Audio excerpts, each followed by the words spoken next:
छत्तीसगढ़ में प्रियदर्शनी बैंक घोटाले के सामने आने के बाद वर्तमान रमन सिंह सरकार अब कटघरे में है और उन्हें कहीं ना कहीं और मुश्किल में डालने की तैयारी में है पूर्व छत्तीसगढ़ के मुख्यमंत्री अजीत जोगी जी, इस तरीके की जब सीडी सामने आई है तो कांग्रेस पार्टी का क्या कदम रहेगा?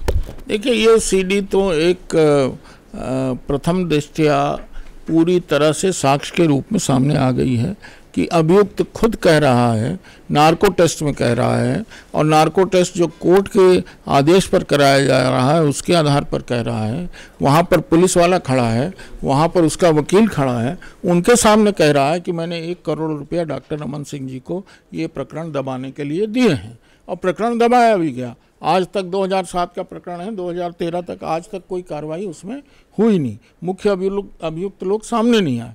इसलिए अब इस नार्को टैक्स की सीडी के आधार पर हम ये बात कह सकते हैं कि स्टेट की पुलिस अपने ही मुख्यमंत्री के खिलाफ क्या साक्ष्य इकट्ठी करेगी?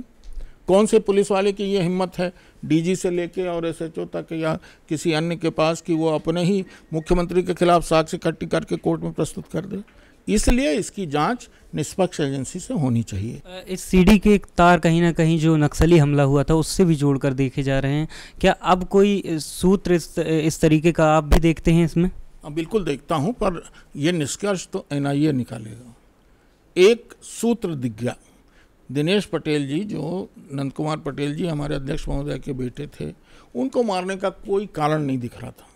केवल एक कारण दिख रहा था कि उन्होंने अपने कुछ मित्रों को, शैलेश नितिन त्रिवेदी और अन्य मित्रों को एक एसएमएस किया था जिसमें ये कहा था कि हम 15 तारीख को एक ऐसा खुलासा करने वाले हैं जिससे रमन सिंह जी को इस्तीफा देना पड़ेगा। अब ये लग रहा है कि दिनेश पटेल, जिसके मारने का कोई कारण नहीं था, नक्सली एक बच्चे को क्यों मारेंगे? उसको मारने का मुख्य कारण ये था क्योंकि उसके पास वो सीडी उपलब्ध थी और उस सीडी को वो उजागर करने वाला था।